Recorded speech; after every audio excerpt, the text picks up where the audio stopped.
Good evening. How are you all? I didn't like that answer. Good evening.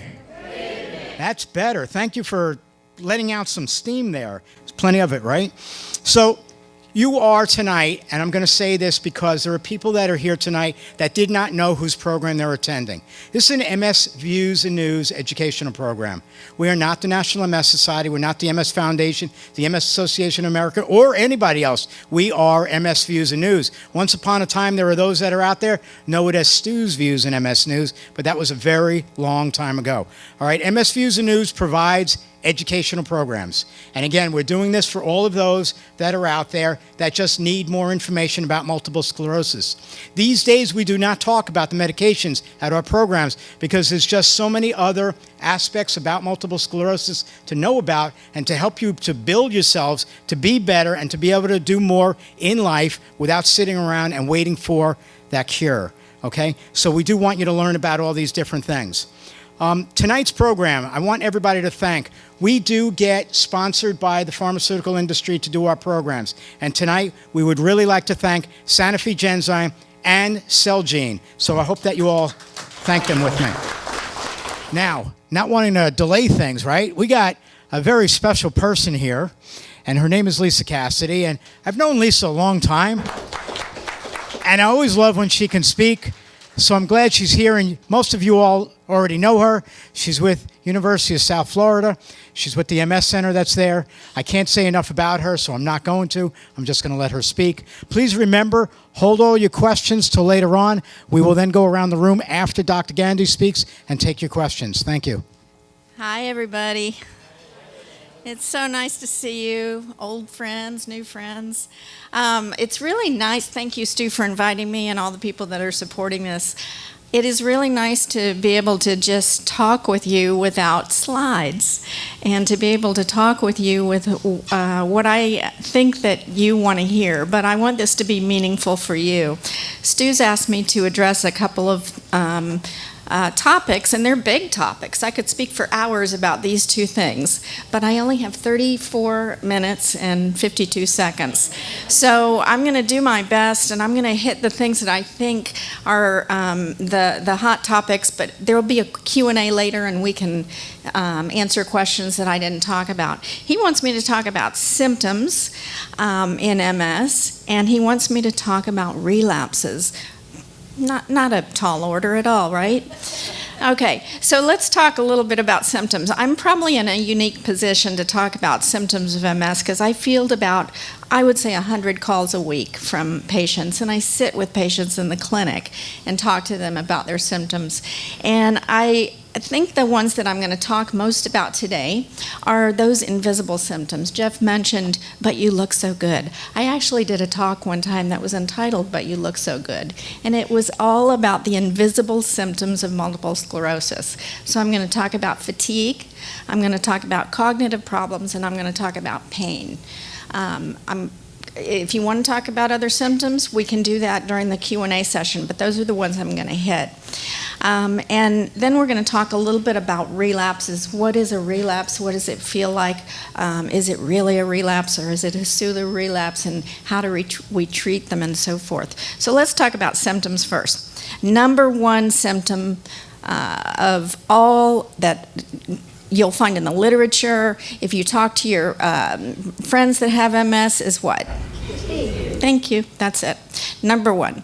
Now, when you come to the clinic and you say you're fatigued, what we do as clinicians, it's our job and our duty to rule out other types of medical problems that may be causing fatigue, because there are many.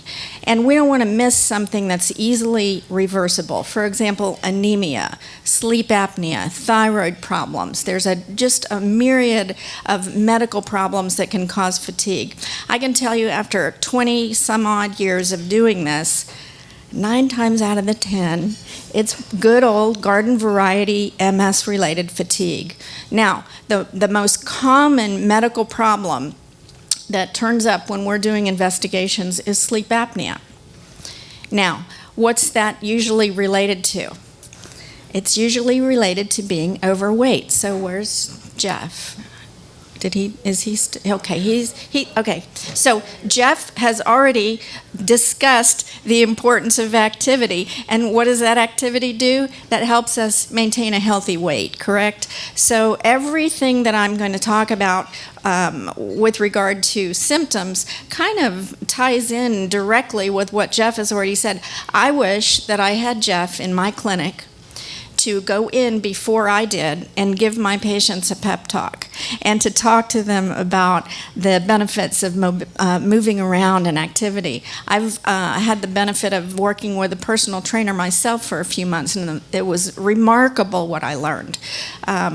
So if you have the opportunity to do that, do it. It would be great. So, but we can't have one in the clinic. We try to talk about it with all of our patients, but we don't have much time, right? Because we have to talk about symptoms and medications and all sorts of problems in that 30 minutes or 40 minutes that we have together 2 or 3 times a year.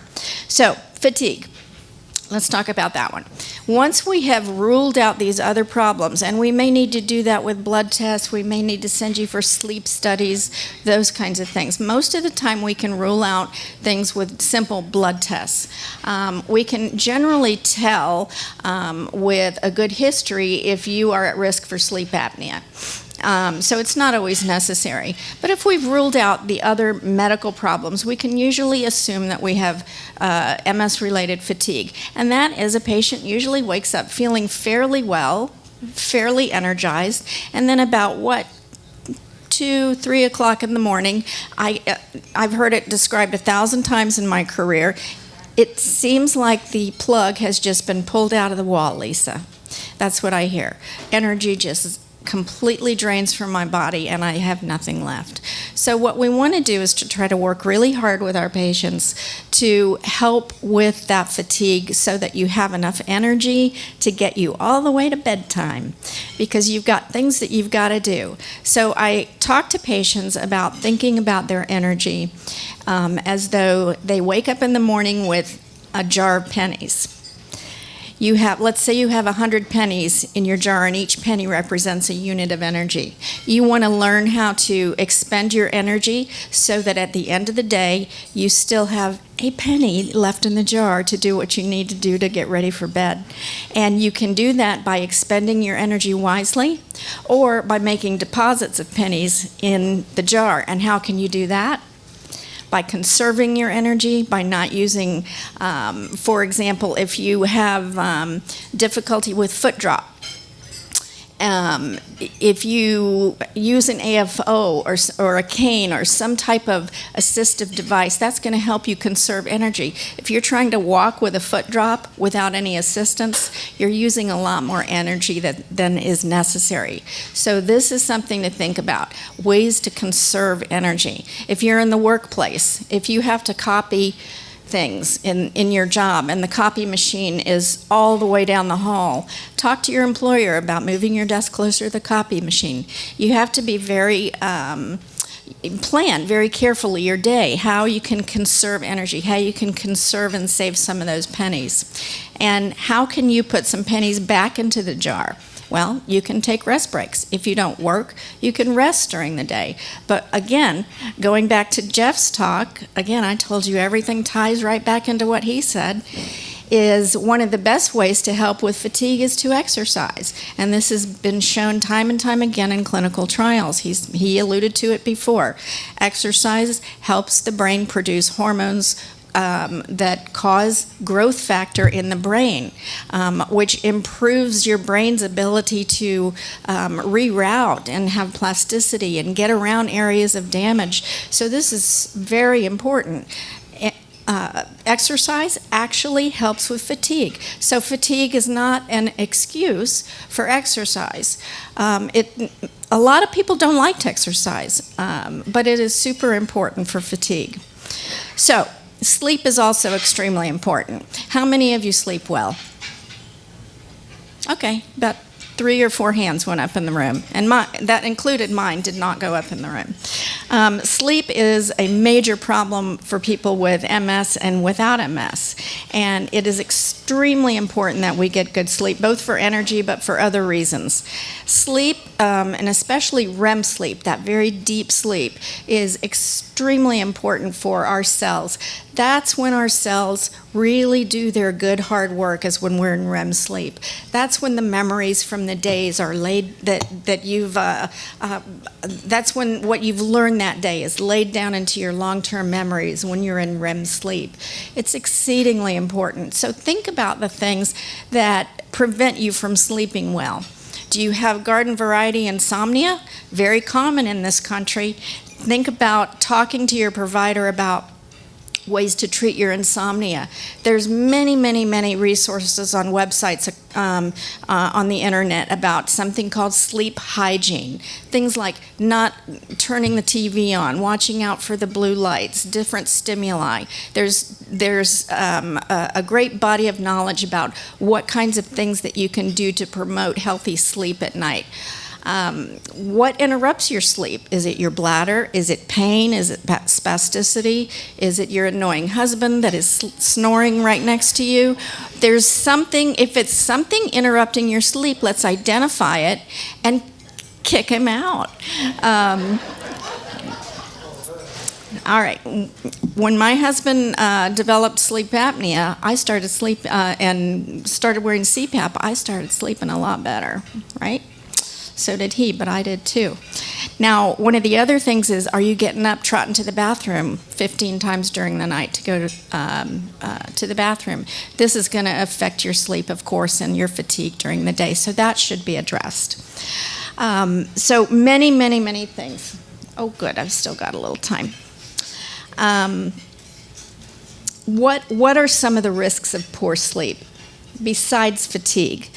We know for sure from clinical trials that poor sleep can increase your risk of obesity, diabetes, cardiac disease, depression, substance abuse, decreased attention, short-term memory, and of course fatigue. So super important. Now, how do we treat it once we've identified it and you tell me, yes, I'm sleeping well, I'm not snoring, I'm waking up refreshed? Okay, this is garden variety fatigue, I can't deal with it anymore, I need help. Then we might introduce medications. If we know your B12 levels are good, and we know your vitamin D levels are good, we might introduce some treatments for your MS-related fatigue. Unfortunately, there are no FDA-approved medications for MS-related fatigue. They're approved for other conditions like narcolepsy, daytime sleepiness due to sleep apnea, and so forth. These are drugs like Nuvigil, Provigil, and so forth. But the one we most often start with is a very old antiviral medication called amantadine. And it was discovered many years ago quite by accident that it was helpful for fatigue. And I would say that it works for a good 30% of our patients. Very safe and inexpensive, and the other ones are quite expensive. So that's a good place to start. It's given in the morning, and you can take another dose around noontime. So a good percentage of our patients respond to this drug called amantadine, an antiviral. If this doesn't work, we may try to get you on one of the other drugs, such as Nuvigil or Provigil. They're both come in generic form, modafinil and armodafinil, but unfortunately they're not much cheaper. They're seldom covered by insurance unless you have one of the comorbidities such as obstructive sleep apnea. We don't want you to have that because that's a big problem too, but we might be able to get it approved, and these are usually pretty effective. Sometimes we have to use other types of stimulants such as Ritalin, Adderall, those types of medications, and those can be very helpful for patients too. So there's a wide range of treatments that we can give a patient to help with the fatigue, but the key is to find out the source of the fatigue first, make sure that you're doing your part, on managing your fatigue by getting a good night's rest, exercising during the day, and avoiding things that can cause fatigue. And then, if necessary, add the medications. All right, so let's talk about cognition a little bit. Anybody in here worry about cognition? Yeah, I mean, I'm going to be 61. I'm not as sharp as I was when I was 20, that's for sure. And as we get older, our brains shrink under normal circumstances, and that's called atrophy, and that occurs at a little faster rate in folks with MS. And the role of the medications that we use with MS, the disease-modifying therapies, we hope to slow down that process of atrophy. But cognitive problems are a big concern for patients, and for us too, of course. One of the biggest concerns is and the most common complaints is problems with word finding and multitasking, concentration. Most of the time, patients will tell me, I just can't do the 3 things at once like I used to. Well, no, you can't.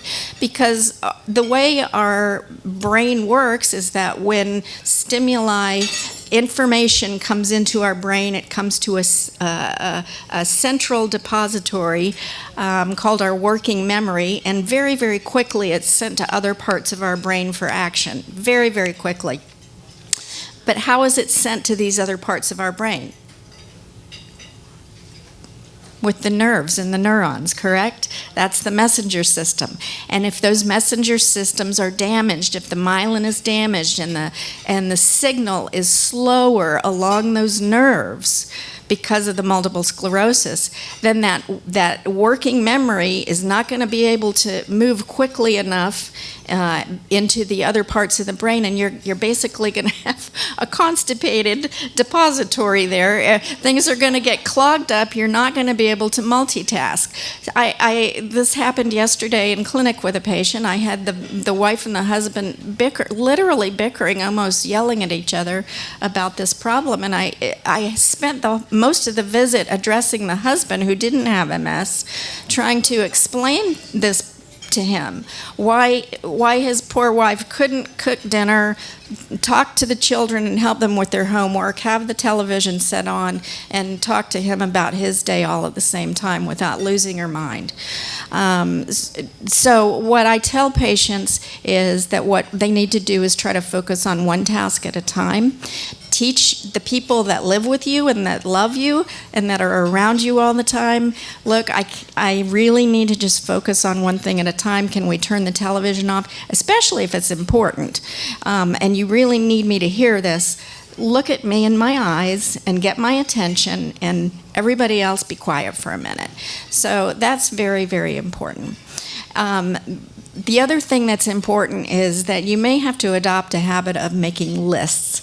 And I am a huge list maker, and it's very important when you have difficulty with concentration and memory to make lists. And I have a little spot in my kitchen that I write my list down. So everybody has to do this, but with folks with MS, sometimes it's more of a challenge. So there's also something called cognitive fatigue. And cognitive fatigue means that you don't have the ability to maintain attention to a task to its completion. And it's absolutely true that even thinking can cause you to be physically fatigued. So, has anybody experienced that? Yes. Trying to do your taxes or figure out those stupid forms that the insurance companies send you. What's your copay? What's this? What's that? You become physically fatigued just by trying to figure this out. And that's a real thing. So you have to learn how to break things up into pieces and do things little bit at a time. So now, if the cognitive problems start affecting, for example, your job, if you're employed, if you start making mistakes on the job, or getting called into the principal's office and getting reviews that weren't stellar like they were before, then we may need to say, look, we need to send you over to the neuropsychologist to do some in-depth neuropsychological testing. And these are very important tests, because what they will do is they will do a myriad of tests, and they will find your cognitive strengths and weaknesses. There's many domains of cognition, and they'll test each one with a different test, and they'll say, look, your working memory is poor. That's your short-term memory is poor. Your long-term memory is fantastic. And at the end of this very long evaluation, they'll give you a list of suggestions. Here's what I suggest you do to compensate or to help. And you can actually do cognitive exercises, just like you can do physical exercises that Jeff showed you. You can do cognitive exercises. And what does that do? That helps with that brain plasticity. That helps the brain to bud, to grow new nerve fibers. And so crossword puzzles, it's a matter of learning something new. If you've been doing crossword puzzles for 25 years, that's not going to do it. You got to learn something new. Learn to crochet, learn to sew, learn to, I don't know, give me a suggestion. Somebody tell me what you've done to keep your mind active. Play Scrabble. Luminosity, yes. There's all kinds of websites out there that are meant to help you with this. And what is it? Blackjack. Blackjack. Okay. Poker. Okay. Cards. Whatever. But it's kind of the same concept as exercise. For example, today at work and every day at work, I walk about 15,000 steps at work because it's a busy job that I have. But I've been doing that for decades, so that's not exercise for me. For me to get exercise, I have to go above and beyond what my body's used to. So think about that cognitively as well. To stretch your flex your cognitive muscles, you're going to have to learn some new things. So think about that. All right? All right, so now pain. Now that's a big one. Pain is very, very common in multiple sclerosis. And patients often, I've heard this sentence so many times in my career. Lisa, you're going to think I'm crazy, but fill in the blank. They're going to then tell me some type of sensory or pain symptom that they have, and they think that they're going nuts because they're having these crazy symptoms. Well, they're not crazy. They're actually very common. Patients with multiple sclerosis have a very wide range of symptoms. They can be as unusual as I feel like water is dripping on my head all the time. I've heard that one. I feel like my arm is in the freezer. I feel like there's ants crawling on my legs all the time. I feel like my brain is vibrating. Patients feel a little intimidated to bring these symptoms up to their healthcare provider because they're afraid their healthcare provider is going to go, oh yeah, that's okay, this one's crazy. But these are all very real symptoms, and I'm sure if anybody in here is brave enough to share one of their really unusual symptoms. In fact, I did a literature search on the most unusual symptoms of multiple sclerosis, and I really found some doozies in there, but I've heard most of them in the 30 years that I've been doing this.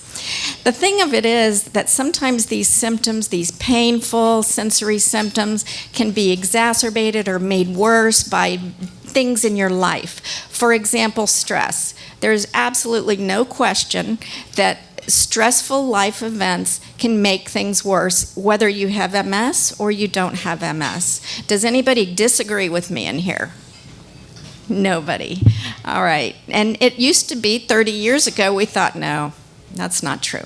But it is true. There have been studies that have shown that stressful life events can cause exacerbation of MS symptoms, and that's for sure. Now, what are some of the other things that can make these painful symptoms worse?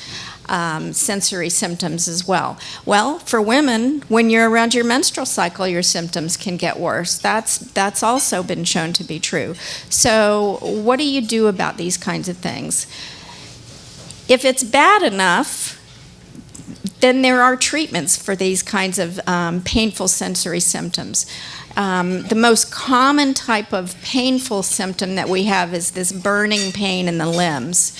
It's similar to neuropathic pain, burning, that you've seen commercials for it on TV that diabetics get. And we have many medications that we can use for these types of pains. They range from, you've heard all these names, gabapentin, Lyrica, Cymbalta, Elavil. There's just a huge number of drugs that we can try for these kind of symptoms. But what happens every time we give you a drug? You're going to have a side effect. That's right, probably. Now, most of the time you can get through the side effect, but sometimes you can't. And sometimes the side effects of the medication we give you are just as bad, if not worse, than the symptom itself. So it's truly trial and error with these types of medications. You have to, I recently read a nice little abstract, I think it was a poster at a recent CMSC meeting in Nashville. They did a survey of patients and providers, and they found that the providers felt that the symptoms, they had a different impression of the patient's symptoms than the patient did. For example, for a patient, the symptom of numbness and tingling in their feet was the most important thing on the plate. That's the biggest thing to them. But to the provider, numbness and tingling. To me, the provider might be saying, to me, it's the fact that your MRI is slightly worse or that you have a foot drop. But to the patient, the severe numbness and tingling might be more important at that time. So what's important for you to do is to make sure you communicate to your provider what is most important to you at that visit.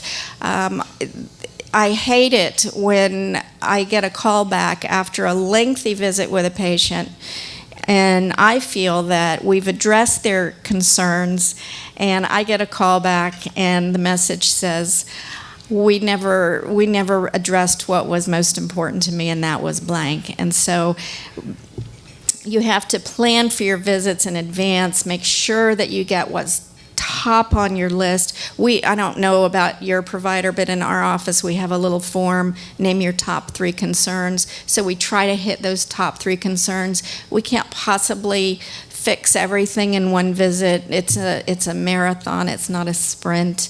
So be sure and talk about your number 1 concern at your appointment as far as your symptoms go. Now, relapses. Okay, 9 minutes to talk about relapses. Relapses. What do relapses mean? Relapses mean that your MS is active. It means that those confused T and B cells in your bloodstream have found a way to get through the blood-brain barrier, out of your bloodstream and into your central nervous system and attack your myelin, attack the covering on your nerves. And that sets up an active lesion in your brain and causes a relapse. That's very different from worsening symptoms that are related to stress, overheating, menstrual cycle, etc. That's just worsening of symptoms. So the difference is folks with MS have fluctuations in their symptoms due to life, right? MS attacks, exacerbations, true relapses are due to inflammatory events occurring in the central nervous system because, again, these confused T and B cells get out of the bloodstream and into the central nervous system and start doing their damage. This is what we want to avoid, and this is why we want to use medications to try to slow down the, first of all, either change the way these confused cells behave, or change where they go, or destroy them for a while, eliminate them and let them come back. There's all the different drugs work differently to work on these confused T and B cells. But at any rate, when they get into the central nervous system, wherever they go, that's where the symptom is. If the active lesion is on the optic nerve, you're going to have optic neuritis. If the active lesion's in the spinal cord, you're going to have something called transverse myelitis. So it depends on where in the central nervous system it occurs. And many times patients will call in and say, Lisa, I'm having a relapse. And we say, okay, let's talk about it. There are many, many things that can make you think you're having a relapse, but you're not. For example, infections. If you have a urinary tract infection, for example, in females, most of the time you won't have the usual symptoms of pain that you would have if you did not have MS. And so females with UTIs frequently will be adamant about, no, I don't have a UTI, but if you talk to me, I'm going to probably make you go get a urinalysis to make sure, because I've been burned enough times to know that it can happen. And when you have an infection, this sets up what we call a pseudo-relapse. We don't have active inflammation going on in the central nervous system. We have an infection that's causing worsening of your MS symptoms. And so the treatment is not steroids. The treatment is treat the urinary tract infection, symptoms get better. So any infection can cause that kind of a scenario, so that's very important. MS relapses don't always have to be treated. We want to slow them down. We want to stop them altogether, really, with the disease-modifying therapies that we prescribe, and that's the goal. But if we can't stop them altogether, we don't always have to treat them, because what's the treatment for these inflammatory events? It's the steroids. It's corticosteroids, methylprednisolone, the IV stuff, or Acthar gel, the injection that you get once a day for 5 days. These drugs, the Acthar gel is extraordinarily expensive but effective. And the IV methylprednisolone works very quickly, but you have to have an IV every day for 5 days or 3 days. And for more severe relapses, you might have to go to the hospital to have your blood washed of these angry proteins that are moving around in your bloodstream. So all of these treatments have consequences. Solumedrol is not a benign drug. Solumedrol can cause cataracts, it can cause osteoporosis, it can cause diabetes.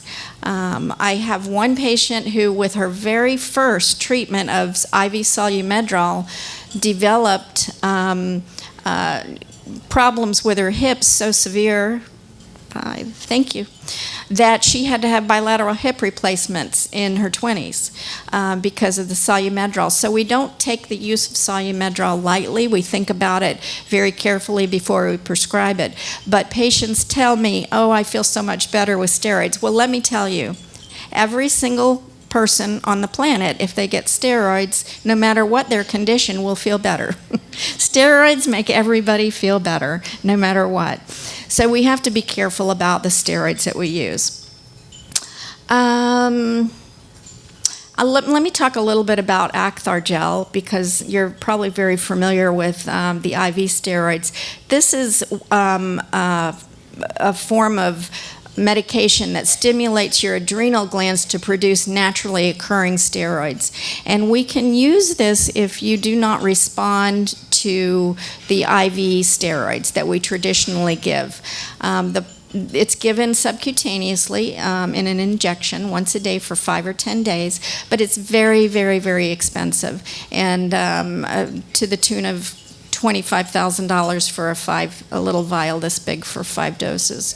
So insurance companies clearly don't want to pay for that unless you're clearly not going to improve from the IV Solumedrol. So you need to be either someone who has not responded to the relapse, or someone who we can't get an IV in, for example. Stuart asked me to talk about the emotional reaction to relapses, and I've got 3 minutes to tell you a story that just happened yesterday. A patient of ours had a relapse that was pretty severe, and we treated him, and I brought him back in yesterday to re-examine him, and he was about 75% better, but he still wasn't ready to go back to work. The data tells us that MS relapses will keep a patient out of work or school for an average of about 7 to 9 days. And that's a big deal. This particular patient was a contract dental hygienist, and he has missed 7 days of work during this relapse. Now, his wife was hysterical during the visit. He was calm. She was hysterical. Why? Because he's the main breadwinner. She said, but he makes 3 times as much as I do. I don't know how we're going to pay the bills. So the emotional impact of relapses can be huge on the family, not just the patient. But we also have to remember that relapses you don't always recover completely. You can have some residual deficit. You may only recover 50%, 80%. You may carry along some baggage with you after that relapse is over. So if you think about it, multiple sclerosis, unfortunately, is one of those conditions that we know is a progressive disease. Everybody progresses at different rates. We've got great treatments for it. We've got great treatments for symptoms. We're learning so much more about how to take care of ourselves and make ourselves healthier. But in the long run, we have to remember that multiple sclerosis does not lend itself to emotional, what's the word I'm looking for? Let me put it this way. If you get in a car accident and you become an amputee, you're an amputee. You know that. You're going to be an amputee for the rest of your life. You know your limitations and your disabilities. You learn how to adapt. We're done. That's not how it works with MS, right? We don't know where we're going to be 5 years from now because of the nature of this disease, which is why it's so very important to take the advice that Jeff gave you and me and use that to make your body as healthy as possible so that you can play defense against this disease and try to prevent it from getting a foothold. Taking good care of your body, taking the medications that are safe and effective for you, and making sure that you don't let it get ahead of you. And I've got a big red box staring at me, so that means it's time for me to stop. And I'm not allowed to take questions until after Dr. Gandhi comes up and talks. Thank you, though, right. Lisa. You're welcome. As expected, a fantastic presentation. Thank you.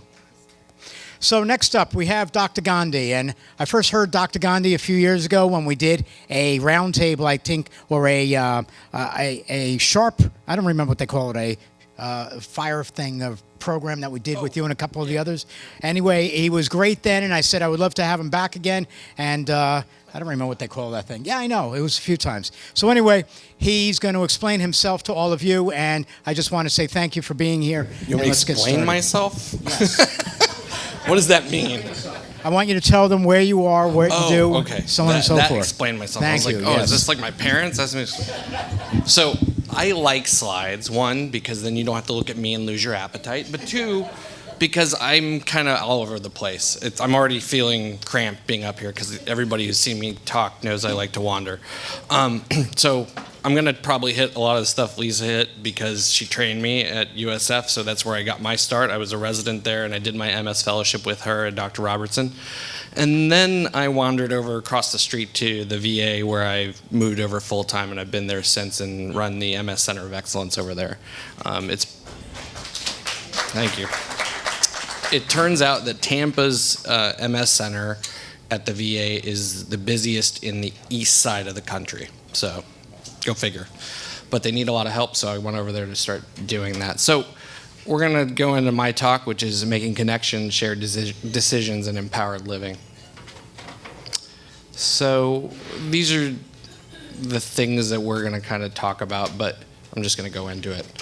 So, everybody can remember the day they were kind of told, hey, look, you've got MS. And usually the first reaction is, what's that? What does that mean? What is that term? What is it? How do I get rid of it? Am I going to die from it? That's a common question, is this going to kill me tomorrow? And then how did I get it? And am I going to be disabled? And then the wheelchair question comes up. Everybody asks about the wheelchair. Am I going to be in a wheelchair? And when am I going to be in the wheelchair? So I say it's like getting run over by a speeding truck. I look at them and I expect them now to take all this information I'm going to throw in their face and absorb it all and then remember it, right? So I tell everybody, okay, look, take a deep breath. You've got family with you. We're going to take this slow and easy. You're going to have tons of questions. So we're going to schedule a follow-up in a couple weeks. You can get your questions down and we can address it then.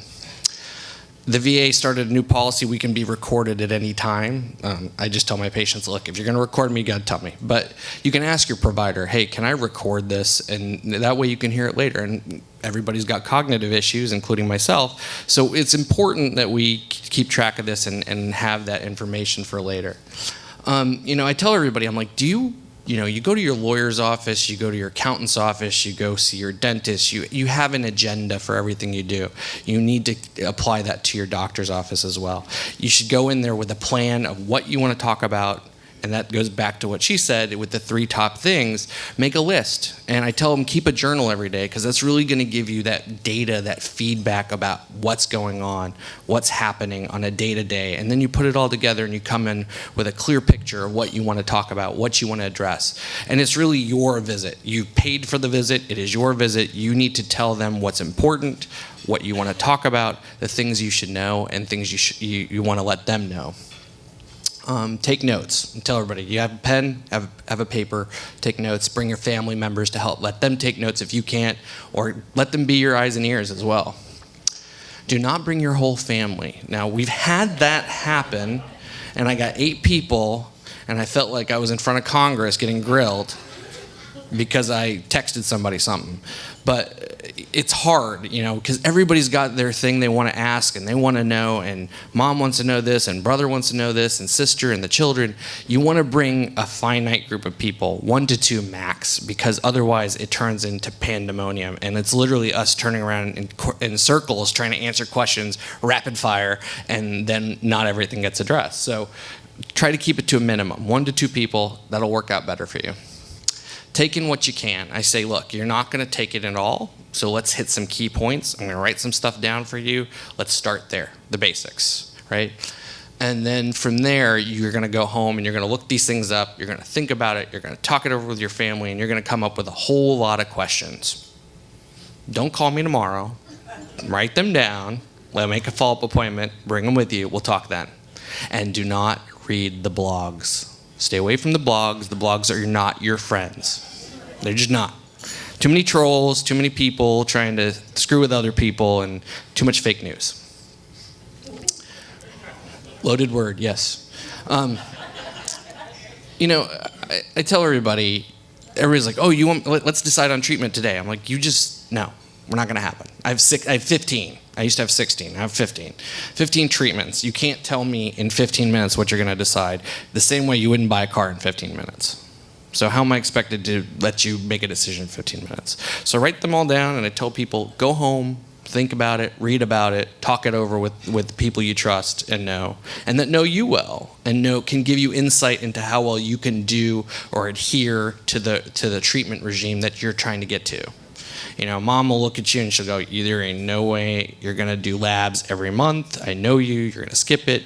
Or there's no way you're going to do injections 3 times a week. Or there's no way you're going to do something else. So, it's important to get feedback from the people that know you best. All right. So I tell everybody, do not panic. It's a new diagnosis, but it's also a different time. Some people in the room may remember when the neurologist, with his gracefulness, would walk in and say, look, you got MS and you're going to be in a wheelchair. And that was the end of it. Well, it's not that time anymore. It's a different time and place, and the most important thing you need to think about is we can treat you and we can take care of you. And that's what I tell everybody. There's a plan that is right for you, and we're going to figure it out together. Again, I bring up the fake news. It's right there, fake news. So I tell people, MS Views and News, I'll plug that right now because I'm up here. Mayo Clinic, Cleveland Clinic, National MS Society, MS Foundation of America, and Johns Hopkins. They have wonderful websites with a lot of information. I found the other day that they have a dictionary to go through all the different meanings. So I was just perusing that just to look at it and see if there's something I should put in my talk from there. All right. So what is my mission? And I tell everybody, I said, I have but one job, and that job is simple: to keep you living your life on your terms. That's all we're after. That's all I want to do, and that's all I want to accomplish. That also means that you have to put in your part. And I tell them, you have to invest in your health. You not just take care of your health, not just live your health, but really invest yourself into your health and take control of it. So I tell them they need to focus on what they need to fix to let them live their lives. And sometimes I'll ask them a simple question: what if I got rid of or made 90% better today would make your life so much better for tomorrow? And then we target that objective or that problem or that issue. So, I tell everybody, I don't have this disease. I'm not putting these medicines in my body, but it is your disease, and you have to own it as much as you own everything else in your life. And that's the take it, grab it by the horns, and take control of the whole situation. And for that, I tell them, you're the captain of the ship. You're going to decide what we're going to do. I'm not going to stand there and force you to take the medicine, and I'm not going to wave my finger like the old doctors of old and say, you got to do this and that. This is something you have to think about, and think about thoughtfully. So I tell them, take a journal, keep notes, tell me what makes a good day, and tell me what makes a bad day, so we can stop doing the bad things and keep doing the good things and meet in the middle. I tell everybody to decide what your treatment goals are. What do you want to accomplish in your visits, in the next year? What do you want your treatment to do for you? And where do you want to be in a year, 2 years, 10 years, 15 years? I don't know what 15 years or 10 years looks like, but I can tell you that the last 10 years, if you told me I'd be standing here telling you some of the stuff I'm telling you, I wouldn't have believed it. So next 10 years are going to be just as interesting in my mind. And then, like I said, don't go see your doctor without an agenda. I can't tell you how important it is. People are like, I got all these questions. I'm really, really sorry. I'm like, don't be sorry. You're coming and we're getting to the point. We're getting to the heart of the matter, and we're getting things answered and fixed, and that's what we're after. For your treatment, you're the team captain. Your doctor's your co-captain. Your family members are the other co-captains and team members. They are as important part of your team as anybody else is. And I tell them all the time, I'm like, I'll turn to wives and husbands and children and say, what did you see? And they usually shake their head. They're usually like, nope, not what he said or she said or they said. It's completely different, and he does not do this, and he does do this, and he thinks there's nothing wrong, but this has gotten bad, and that's got bad. And that's just another picture, another set of eyes telling me what's going on a day-to-day basis. We see you for 15, 20, 30 minutes every 3 months if we're lucky, and it's not enough time to understand what's going on. It does give me a quick look of saying, you don't look the same that you did 3 months ago, but I need that day-to-day information. It's so important. It's so critical to know what's happening on a day-to-day basis, because maybe I caught you on a good day and you're feeling great, but the last 2 weeks were terrible. Or maybe if I caught you on a bad day and the last 2 weeks were wonderful. I'm not going to know that in that moment. And so that also includes your primary care doctor and your other specialists. I hand out cards like, they're candy. I tell everybody, drop it to your next doctor, tell them to call me if they need anything. You call me if anything goes wrong, and I want to know everything that's going on with your health, because your health, your general health, affects you. And if it affects you, it's going to affect your MS. And your MS is part of that too. And it's all a big package, and we have to take care of all of it together for you to function at your very best, and that's key. I said this already, caregivers are extremely important. I've already said, I'm getting ahead of my slides because I do this so often now that it's just, I shouldn't even have the slides. But they're your strongest advocate. I've had caregivers show up and tell me, fight for their significant other and really get the care they need and really stress to me what is going on and how bad it is. And I've had them swear at me when I don't think something's right. And I'm like, you know what? They're so adamant. I'm going to just take another look at that. And I find things. And sometimes that's your best weapon for these kind of situations. So communication is key. I tell everybody that you can keep it to yourself. You're welcome to do that, but you're not going to get anything for that. Strength is not only knowing when to be strong, but also knowing when to get help. And so I tell people all the time, you have to tell us what's going on. And my favorite is always to find out that my patient's in the ER and then comes back to see me. And somebody else tells me they're in the ER, and I'm like, well, why didn't you call me? Oh, I didn't think it was important. I told you time and time again, you're on my medicine, everything's important, you should have called me. One patient I've actually run, he works at the VA, and so he'll randomly turn around and see me, and he's like, are you stalking me? I'm like, do I need to stalk you? Do I need to follow you around to make sure you do your labs and do the things you need to do? Because if you think that, I will do it. You will see me in your rearview mirror. So, like I said, write down your questions. And I want to know all the symptoms. I said, keep a journal and take track of all your symptoms. Fine, you're going to show up with 25 symptoms. I get it. And I'm always going to ask, okay, which one is the worst that it would make your life the better right now? We're going to peel this apart like an onion. We're going to tackle one thing at a time, and that you're not going to get better overnight. It's going to be a slow process. We want to move you slowly back to where you were over the course of a period of time. Because if we make a mistake and we go in the wrong direction and the medicine doesn't work or that treatment doesn't work or what I recommend didn't work, well, then it's a small change to get back where you were, and then we take another direction. So as slow and steady as the course. Anybody looking for fast results, I tell them right off the bat, I can't do this. It's not realistic. I can't deliver that sort of result to you. And you're going to be disappointed, and I'm going to be frustrated, and we're not going to get anywhere. So, and I tell everybody, you can't throw 15 things at me either and expect me to fix all 15. It's just not going to work. I don't have that kind of time. If I did, that would be great, but I don't. So, I tell them, focus. Where do we need to start? Where do we need to make better? You control the information for your doctors and between your doctors. This is the world we live in. You are your advocate. You are your strength. We can often hope, and how many times have you been to a doctor's office and you're like, did they send you that? And did they send you this piece of information? So-and-so was supposed to call you and tell you about that. And they don't do it, and something doesn't happen, or the message gets lost. So I tell my patients, take notes about each visit, come back, tell me what's going on, or give me a number and I'll call them. So, that sort of communication and that key is held by you guys. And as the patient, you're your best advocate. Be honest. And I tell patients all the time, they apologize and they cringe and they go, I didn't take my medicine 3 times in the last 2 months. Okay. I'm not going to judge you because I'm not putting the medicine in my system, but what can we do to fix it? I can sit here and yell, and I tell everybody, I'm like, your doctor may yell at you in the past, but I cannot yell at you because it doesn't do anything, right? Are you more apt to take a medicine when your doctor just yelled at you about taking it? No. Well, why aren't you taking it? What's the big problem?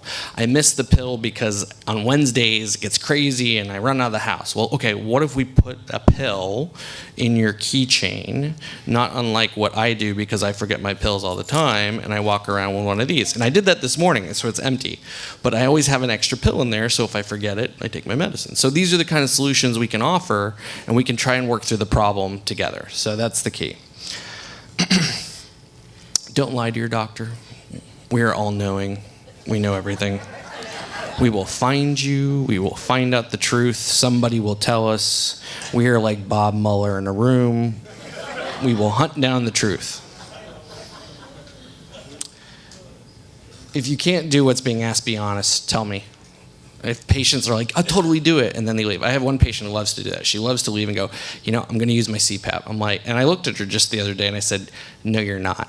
You're just not going to do it because this is the 3rd time. And then I'm the 4th doctor to tell you to use it. So let's get you to sleep clinic. No, I swear I'm going to. No, you're going back to sleep clinic because they need to figure out what to do for you.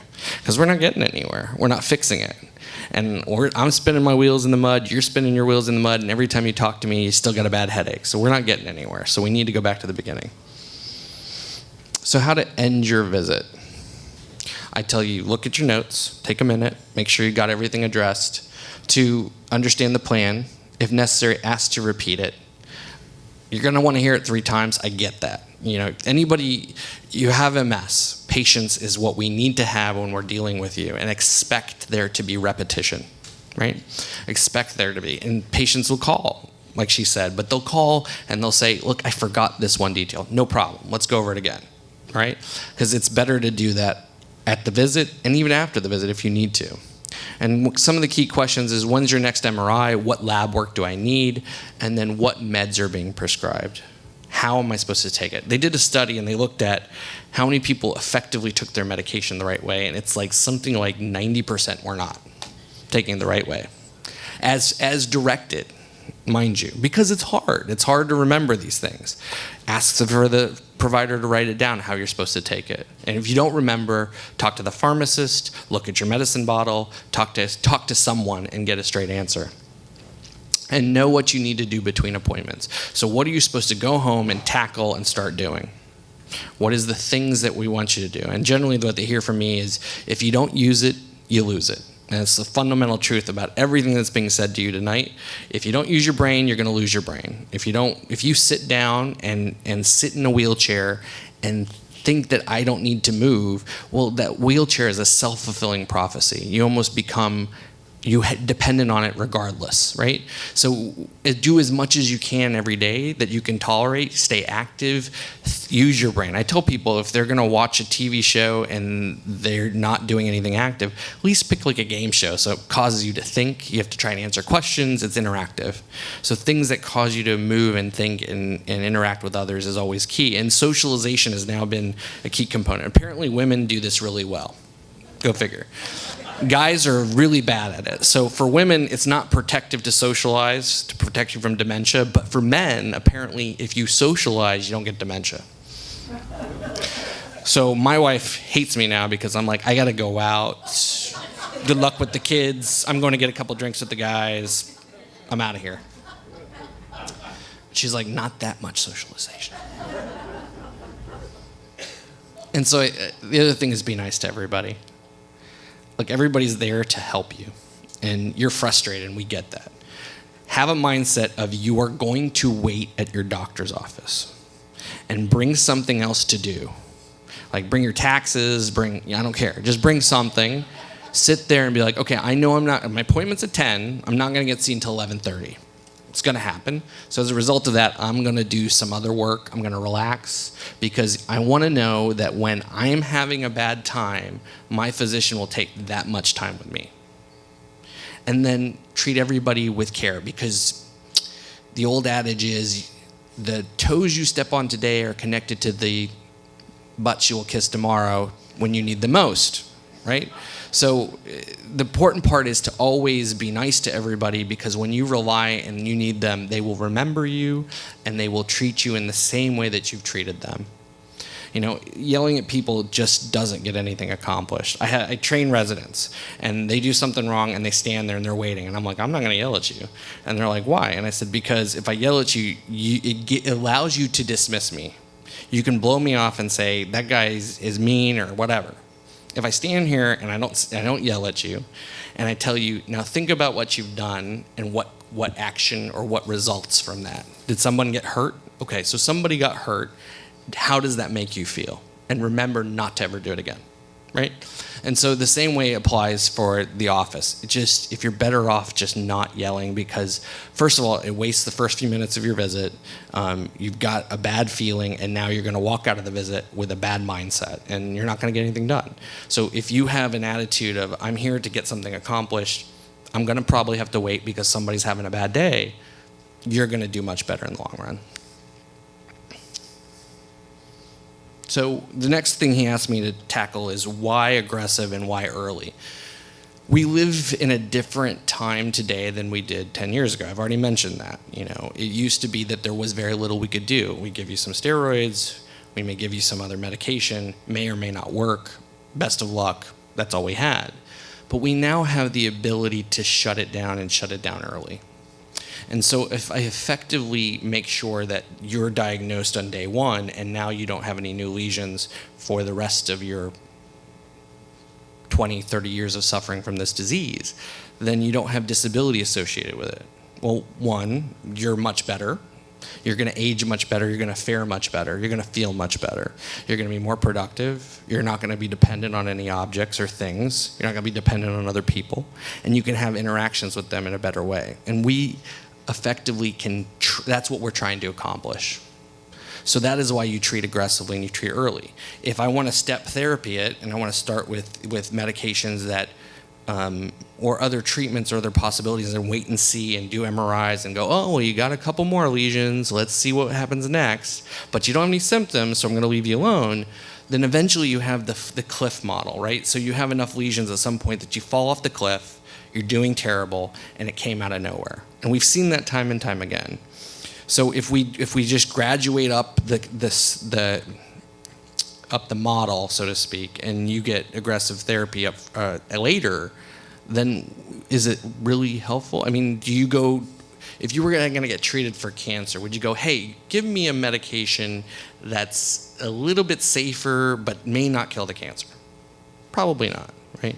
You're like, I want to get rid of this thing and I want to use something that's going to get rid of it. So aggressive therapy, I think, is the key to that. And so being aggressive is being aggressive for your condition. And that is going to vary. And it's going to come down to you and your physician. But you're going to put together an aggressive model. And that includes things like physical therapy and occupational therapy and speech therapy and, getting a sleep study and doing half the things to make sure your overall health is doing well, but also your mental health is doing well and you are doing well. And it's not just the disease-modifying therapy, it is the whole picture, and it means diet and exercise and everything we've already talked about here today. That's all part of the aggressive therapy model. And if we do that well, then you'll do well. And that's the key to working or living with MS. And I think MS now in the model of diabetes. You live with it, you never know it, your sugars run high, you eventually, you can get neuropathy, you can get problems with your eyes and problems with your kidney. This is no different than that. It's a chronic disease that must be managed and must be managed properly. So the idea of what Lisa's already talked about that I'm going to get into is this concept of neurocognitive reserve. And so we don't hit our peak brain volume till the age of 30. I was very depressed when I heard that because I was 37 when I heard that, and I was like, well, crap, I just missed that part. And then from 30 on, we start to lose our brain volume. Everything in our body starts to age. It's part of life. You're going to age. And if you have a normal person, it's like 0.2% a year, so 2% over 10 years. But if you have MS, it can be as high as 0.7 to 1% a year. So now if you look at this disease as a neurodegenerative disease, you're aging your central nervous system at a faster rate than the general population. And really, that's that neurocognitive reserve. And it's why when you're in your 20s, you can go out and be crazy and party and still go to work and still go to school and function beautifully without any sleep. But when you're 40, you try to do that and you fall flat on your face, right? So essentially, as we lose cognitive reserve over time, our ability to function with less stressors becomes harder to do. And it's that problem that really leads to a lot of the problems in MS. So you can literally have a brain that is now your age of 50, but your brain looks like that of a 60, 70, 80-year-old. And you're trying to function physically with a brain of an 80-year-old. It just doesn't work as well. It's also why we want to be aggressive about this. Because if I can take that curve and shift it up, and now you're aging, or you're stable until you hit that actual age, and age with your population of patients or people, you'll do better, right? And then the disease won't be a problem. So those with good neurocognitive reserve may be asymptomatic. And so, I've seen teenagers with 100 lesions on their MRI, and you do an exam and you wouldn't find anything wrong with them. Maybe they're a few seconds slower than they used to be. Maybe they don't think as fast as they did, or maybe they don't do a calculation as fast as they once did. But they don't know it, and they say, look, MS doesn't bother me. Why do I need to do anything about it? And it's not for today, it's for what your trajectory looks like over time, right? So today you're function okay. What about tomorrow? What about 10 years from now? What about 20 years from now? And that's the key. Unfortunately, one of my first MS patients, he'd had MS for 20 years and done fine. And his response to me was, I recover completely after every relapse. Okay, fine. I don't want to be on medicine. Okay, fine.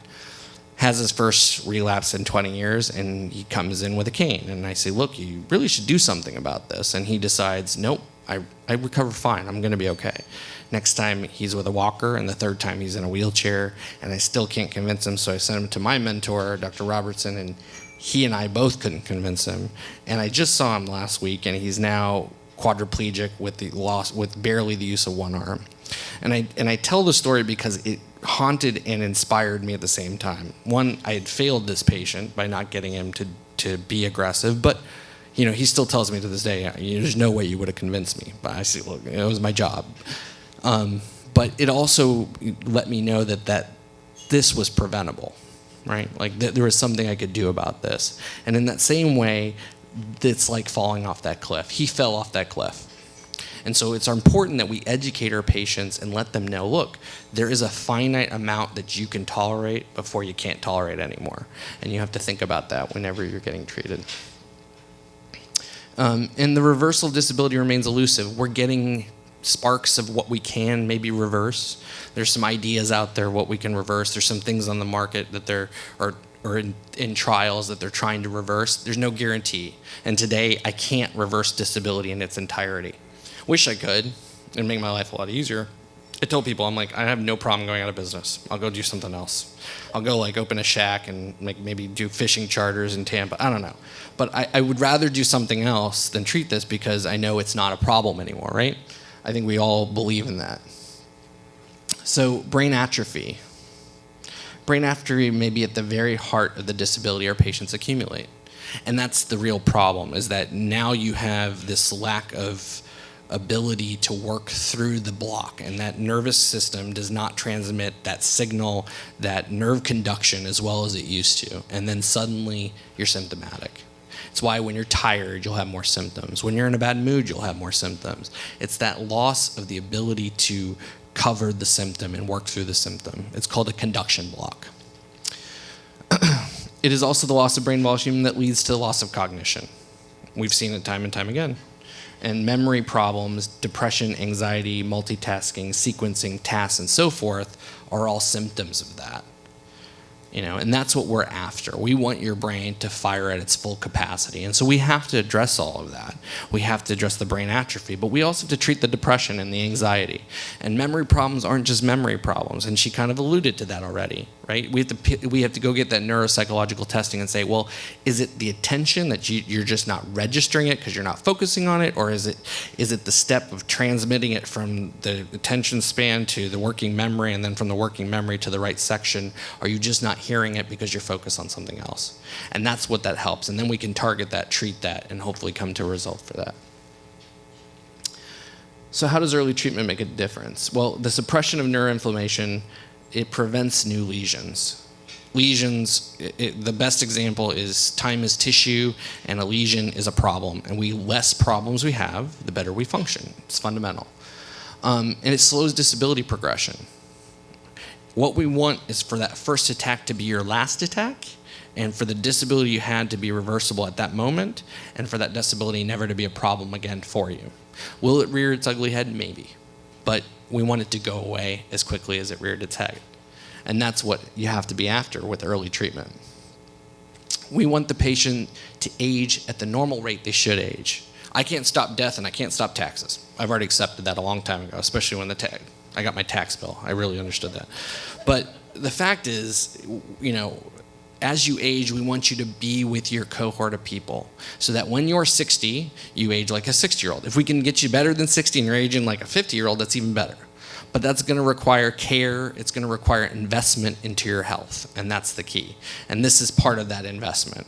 If you get this diagnosis, that you have to take it seriously, you have to treat it, and that's what we try to stress to our patients every day. So that's the natural history.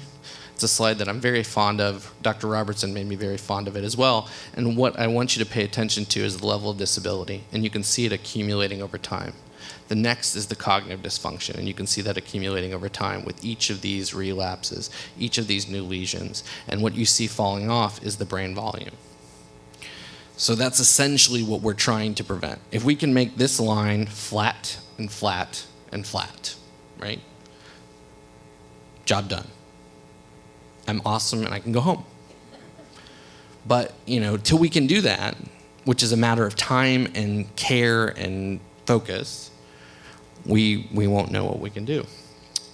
So what is an attack? She already went into this, but I'm going to give you my quick and dirty version. And it's a change in neurological function that persists more than 24 hours. I tell everybody, I'm like, if you get something new and it stays for 24 hours, you pick up the phone and call me. On average, these episodes will last 3 to 6 weeks, and the length of the episode can be reduced with steroids. Steroids do nothing but shrink the time of recovery, and that's why we treat with steroids. So that if you're not walking, we want you walking as fast as possible. We want you on your feet as fast as possible so you can recover better. What is not an attack? A change in neurological function due to underlying infection or fever. Most common are the UTIs and URIs. UTIs, I call them my unfortunate friend. Because when I find them, I'm like, oh, great, I can treat that and everything's going to go away and it's awesome. There's no new lesion, right? I'm actually kind of excited. They're like, you're really excited about my UTIs? Like, that excites you? Well, yeah, because I can do something about that, and I can do something today, and you'll be better in a day or two. Frequently, what patients experience is Uthoff's phenomenon. My favorite was I met a gentleman when I was rotating through Bay Pines, and he told me that he'd seen 12 doctors, 6 had said he had MS, and 6 said he didn't. And he said, is it normal for me to take a shower and then have to crawl my way out of the bathroom and lay on the bed and my arm doesn't work and my leg doesn't work and then I cool back down and then I'm fine? And I'm like, no. And I'm the 13th doctor and you've got MS, so I broke the tie. It was really bad because he was a pastor and he would get so worked up during his sermons that he would actually look drunk. And he lost many jobs because of that. So it's pervasive. And so it's really important to get that diagnosis straightened away and get it treated as soon as possible. Okay, so reoccurrences are worsening of prior MS symptoms secondary to elevation of the core body temperature. Essentially what happens is you got a wire, it's your nerve, you get a block in that wire from the heat, and where that myelin sheath is off, the energy dissipates off into space. So it doesn't go down the wire. And then you get a symptom, right? And so it's that I tell them. I tell them, look, if it's the same symptom you felt before, give it some time and let's sort it out. Give me a call, we'll get some labs, and we'll start there and see what we find. The mechanism is chronic demyelination with transient slowing of conduction. Just basically what I said. Simple. Demyelination is the loss of covering of the nerve known as the myelin sheath. The myelin is produced by a cell that I love to say, it's oligodendrocyte. When I'm bored, I just say that to myself. It's similar to losing the plastic covering of an electrical wire. And we've all seen that. You have the wire, you strip the cover, and now the wire doesn't work so well. So you throw some black tape on it, and now you get it to work just right. And if you move it and shake it, you'll get it to do something, but then sometimes it won't work. And that's the equivalent of what we're talking about here. The white matter and the gray matter. These are all the terms I'm going through that you may hear in the doctor's office. So there's 2 parts of the brain. In the simplest of terms, it's the gray matter and the white matter. The gray matter is the stuff that does things, and the white matter is the wires that connect the gray matter. So you route from the top of your brain to the middle of your brain, down through your spinal cord, and out to your arm to give you a thumbs up, right? And that's kind of how it all works. It's the white matter that gets affected in MS. The gray matter usually is spared of the lesions, but it is the shrinking of the gray matter that may cause more symptoms. So keep that in the back of your mind. The term lesion is an area of damage or dysfunction. It's nonspecific. A lesion is just a scar. It is just damage. It does not tell you what the damage is from. And so in MS, we call it a plaque. We call it the MS plaque. We'll call it a lot of different things. Demyelination, a stroke can give you a lesion. A brain tumor can be a lesion. So there's a lot of different ways a lesion can be used. The good old McDonald's criteria. So one of my colleagues who's been working as a neurologist for 52 years told me that he was at Oxford, and when he was there was a guy he knew, and he's like, I didn't think the guy was going to amount to much, but his name was McDonald. So he developed the McDonald's criteria, and it's been 7 iterations. It was developed in 2010, and now we've had a recent revision in 2017 or 2018, I think it's called, and the key concept is the dissemination in space and time.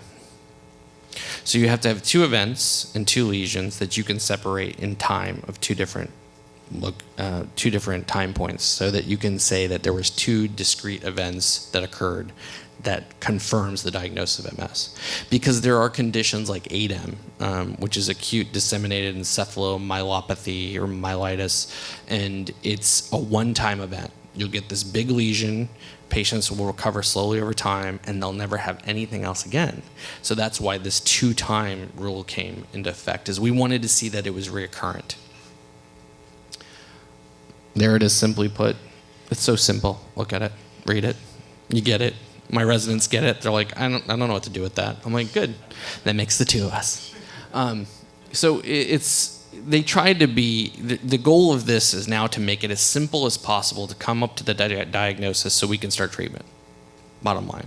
And so essentially they're saying, look at these 4 areas. And I'm going to show you all 4 areas in a minute.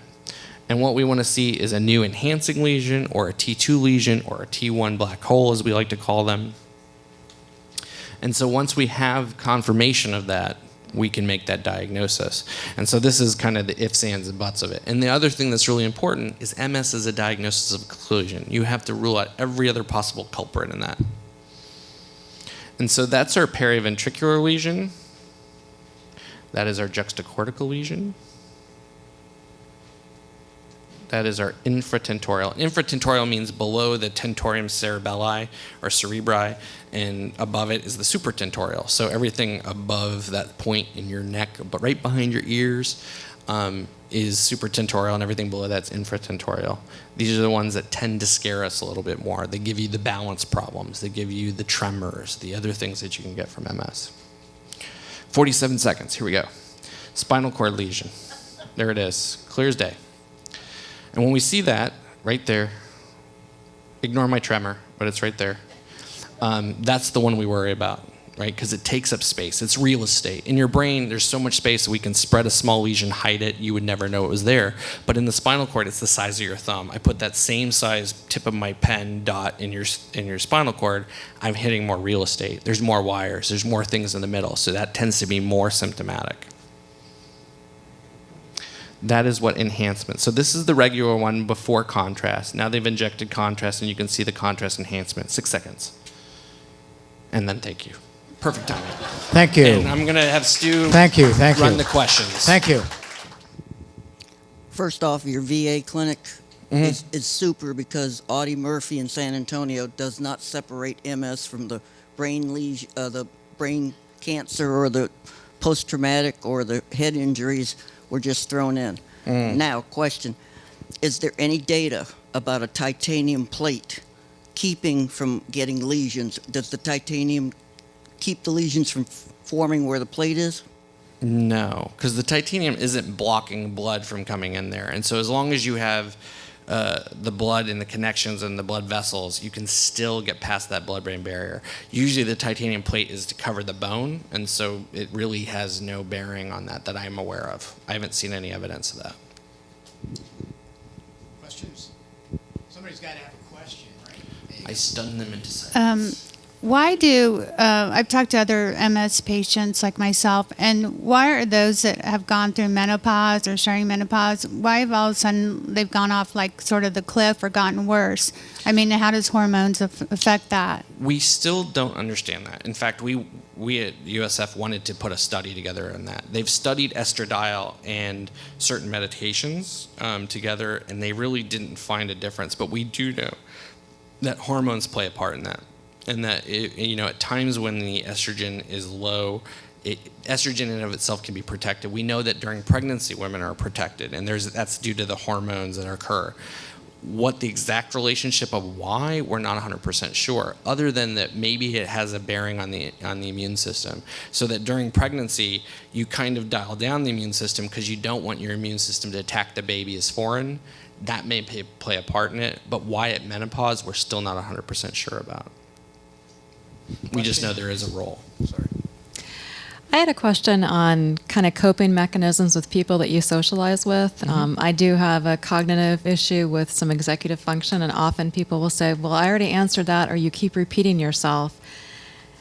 And it's like they think something's wrong with me, so to speak. And is there a polite way I can ask to change the situation, maybe where I don't encounter that?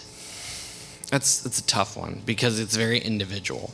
And so some people will get it right off the bat and say, I have MS, and that in and of itself will answer that question.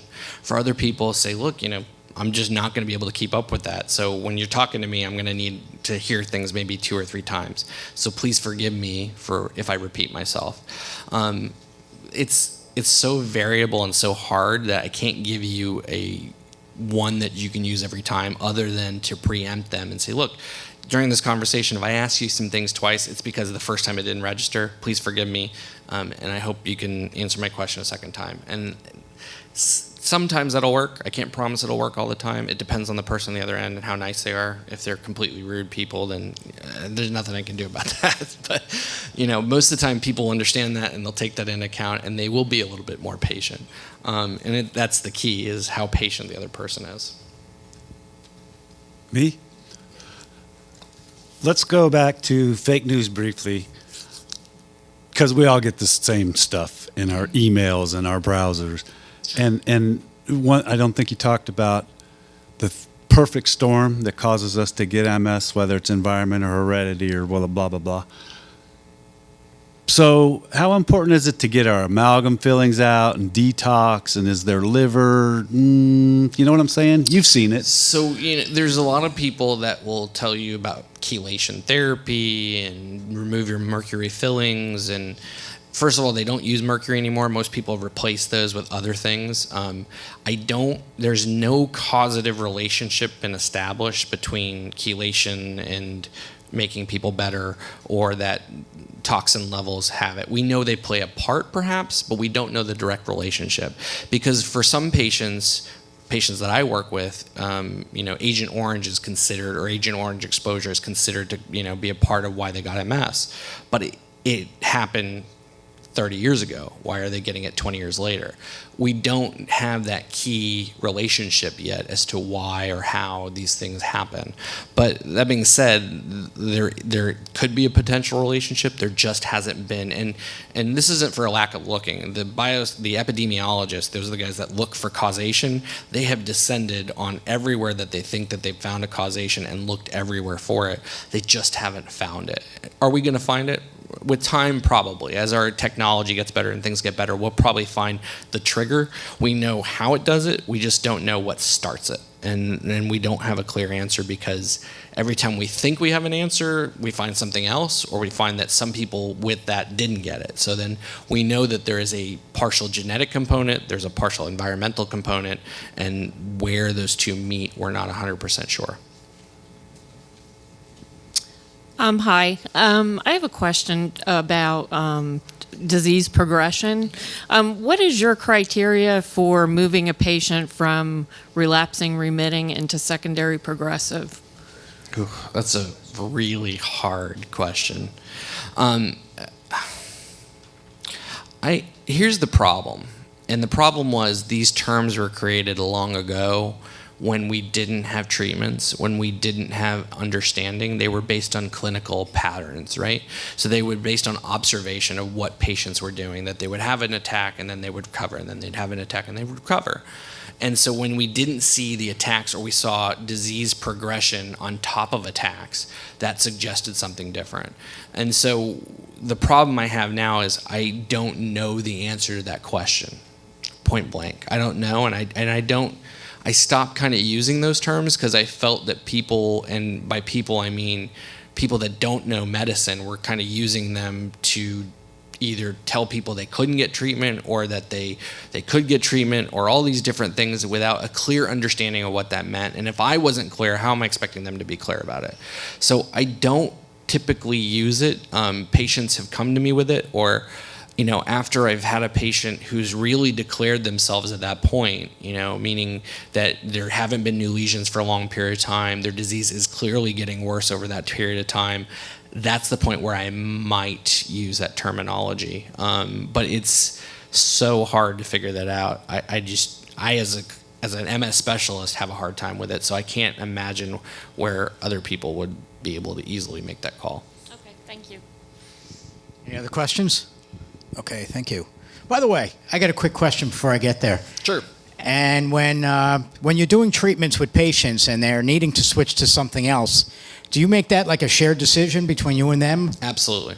Okay, so Because they have to buy into taking the medicine, right? If I prescribe a pill and they don't take it, then it doesn't work. And if I just tell them this is what you're going to get, it's not it. So we talk about risks and benefits. We talk about lifestyle. And if you're somebody that has trouble swallowing, well, maybe a pill isn't right for you. Or if you have trouble with dexterity of your hand, maybe I don't do an injection. Maybe you travel all the time. Keeping a refrigerated medication is probably not the right answer for you. Or maybe you have cognitive issues and you can't remember to take the pill. So maybe something else, a once a month medication may be more appropriate. So it really is individualized and what risk my patients are willing to take, because there are side effects to medications.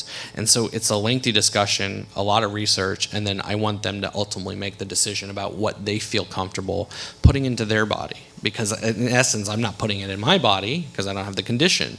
They're putting it in their body. So they have to be comfortable with that decision. So speaking of the cognitive problems with the patients, when you know that it is going to be something where it needs a shared decision, do you encourage them to bring in either a friend or a family member? I often encourage that. And if I can't get them, I'll actually get them to dial them on the phone or give me a number, and I'll conference them in for part of the discussion. And I give them a homework assignment with the patient of saying, look, this is what I need him to do. Go home and read about this, think about the risks, and is it something you think he can do or she can do? My wife's had MS for 51 years now. And she's been diagnosed with the worst of the bunch, primary progressive. In that period of time, she's only been given 2 medications because there are, quote, we're told, no other medications. Biotin, which I think is still in the experimental Yes. condition, and baclofen to prevent spasms. Mm-hmm. Otherwise, march on. That's tough. Oh, you bet it is. Yeah, it is. So we do have the first approved primary progressive medication available. So that's something that's changed. I will tell you, again, it's one of those situations where I'm not comfortable going by strictly a definition. And really, I would err on the side of, and what I've been advised by other clinicians is, I'm not going to know until they fail 1, 2, 3 treatments, meaning disease-modifying therapies. So it's worthwhile to at least maybe consider trying it, trying those medications first before declaring them. So everybody gets a blanket diagnosis in my clinic of MS. Just call them multiple sclerosis. We'll keep it simple. We don't need to complicate things. And then we'll try treatments. And we'll give it our best shot. And if they're primary progressive in that instance, I want them to declare it. I want the condition not to respond. I want to see them, clearly taking that pattern of behavior with their condition rather than just saying, I think that's what that is, and making that call. You know what I mean? We still were playing with why. What's wrong? Why do we keep going to meetings and they're talking about Abaggio and this and that, and lapses and walking and all these, and we just sit there and go, what about us? Where do we go? And that was a thing that we'd all stressed to most of people in the industry, meaning pharmaceutical industries. We need treatment for that condition because it was the forgotten condition. I'll agree with you on that. And we felt as helpless as most, though, when it came to that as well. Unfortunately, the one you're talking about, we were told about it, and we were given some information, and we waited as it came out of France and through England and came to this country. And then when it was finally released, we find out that, first of all, we've aged past it, which was a real shock. And then the second thing was that it had some real, potentially bad after effects. Mm-hmm. So, here we sit again with nothing. Is anybody... Lisa did me a favor about 4 or 5 years ago. She gave me a website that I could go look up, what's in the works, so to speak, and I find nothing. And unfortunately, we're kind of left with the supportive care model, which is what the baclofen and the different medications are on, of trying to manage the symptoms the best we can and really try to slow it down with everything we've got. And that's where we unfortunately have not come up with an answer. The good news I can say today is that we have a better idea of where we need to focus and look at, and I know people are looking at that, and so the hope is that we are going to come up with more treatments for primary progressive MS, and we can actually intervene and do something. But unfortunately, I don't have an answer. I wish I did. I'd like to say something about being aged out of these medications. As we get older, our immune systems get wimpier and under all circumstances. And the clinical trials for all of the drugs that we have, they stop recruitment at about age 55. So when we're prescribing these strong medications to patients who are in their 70s, and maybe even in their 80s, we do so with great caution because we're prescribing drugs that are altering their immune system that is already a bit wimpy because we're just getting older. It's a thing, and so we do worry about giving these strong medications to patients who are more mature. And I mean, the discussion I have is that the bottom line is I don't know if it's going to help you, but I do know it's going to cause risk, and that risk is real. The benefit may not be as what we thought. So it's for a theoretical benefit, and that's why that's the discussion I have. And patients sometimes are like, I still think I need to do this. And if that's the case, as long as they go into it with an understanding, I have that ability to somewhat do it. Now, do I get pushback? Absolutely. Everybody wants to go by the clinical trial because they think that that's guidelines. And realistically, it's not. It's to get a really homogenous group of people so that you can control for all factors. And that's really what it was. Gentleman in the green shirt, probably is best to answer this one. Earlier you talked about, I didn't mention what it was exactly, but do an exercise like you're sitting down on a bicycle and you pedal to take the weight, take the energy, to take the off of my back. And is that wasted time, a half hour a day or every other day? I think I can answer that question for you. The answer is no, it's not wasted time. You should move. That sound good? Because there was some conversation earlier about wasted energy or only doing certain types of exercises that were more effective. And this one seemed repetitious and I don't feel as if it's doing me much good. Well, there's a reason for it. Is this in physical therapy? No. So who picked the exercise?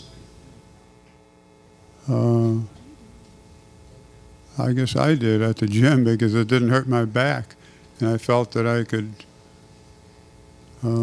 It's good to get different types of exercises in so that way you broaden what you're able to do. But you picked the exercise, so if you want to pick a different exercise that's parallel to it or a little bit more difficult that you're able to do, the first one's not a waste unless you stop doing it or don't have the replacement for it. Okay, thank you. Any other questions? Okay, we're getting there. What'd you say the rolling pin was for?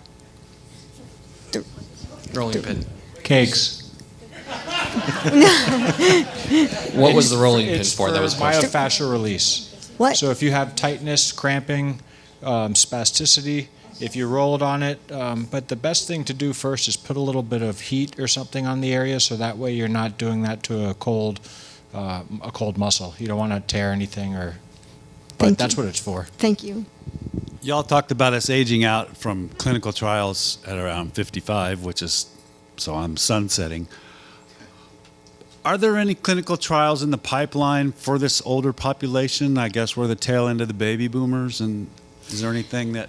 So there's probably lots of investigator-initiated clinical trials with various disease-modifying therapies that have higher age limits. And some of I think one of the newer primary progressive studies may go up to 60 now, but I've never seen a clinical trial with an age over 60. We're doing a clinical trial now with Ocrevus, which is the newer drug that goes up to age 65.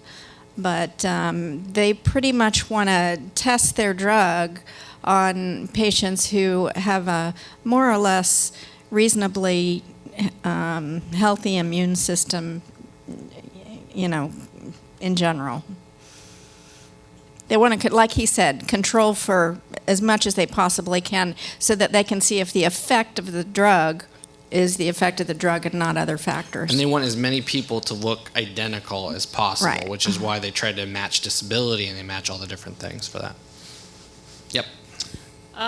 What, for both of you, what are your thoughts on the use of medical marijuana for symptom management? I, as a federal employee, cannot neither condone nor advocate for the use of medical marijuana because as a federal employee, it is still federally illegal. I'll answer that.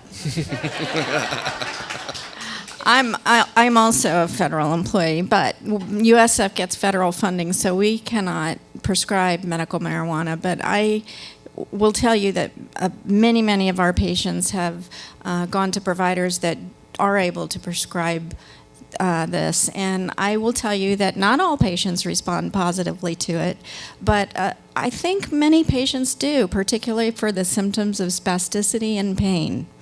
Those are the symptoms that I have found. I've seen patients come off of opioids using medical marijuana, and so that always makes us happy. The problem is it's expensive, insurance doesn't cover it, there's a lot of roadblocks to it. I think it's very beneficial for some patients, but not for all symptoms. I will say one thing. If you were anecdotally or hypothetically looking at this, and if you were going to decide which pain medicine to use, it has less consequences than opioid therapy with both addiction and respiratory depression and side effect profile. I'd be able to say that. By the way, they don't have to do medical marijuana. They could do CBD. Correct. Correct. Right. And it will help. I also have a question. I was wondering about the progression of the disease at 60. Doesn't it kind of slow down or stop? I heard the progression of MS. They are currently, I believe, doing a clinical trial to prove that, but the suspicion is that your immune system ages like the rest of your body ages. I look for things like infections to really clue me into that. So if they're getting a ton of UTIs, their patients are actually showing infection, that actually means you're kind of normal. You're supposed to get sick. Most MS patients will tell me prior to this they never got sick. And so that's another sign that the immune system may be over ramped up too much. So when I start seeing signs of infections and recurrent infections and things like that, then I start wondering about the immune system. That's my take. When you say infection, does that include if you get pretty chronic sinus infections often? I would take any infection to really determine that, but also you have to look at why you're having the infection. Is there a problem that's causing the infection? Is there a problem with your sinuses that leads to that, or something else? That's definitely worth investigating. But it is a question of, is the immune system now at a level where it has something to fight and therefore it's kind of calmed itself down? It's hard to say. All right. Does everybody like what they did here tonight? Awesome. So one thing I want to ask all of you, and that is to please remember to fill out those seminar evaluation forms. And let's thank all of our speakers again here tonight. Jeffrey Siegel, Lisa Casady, and Chetan Gandhi. We do thank you all and hope to see you all again soon. Thank you.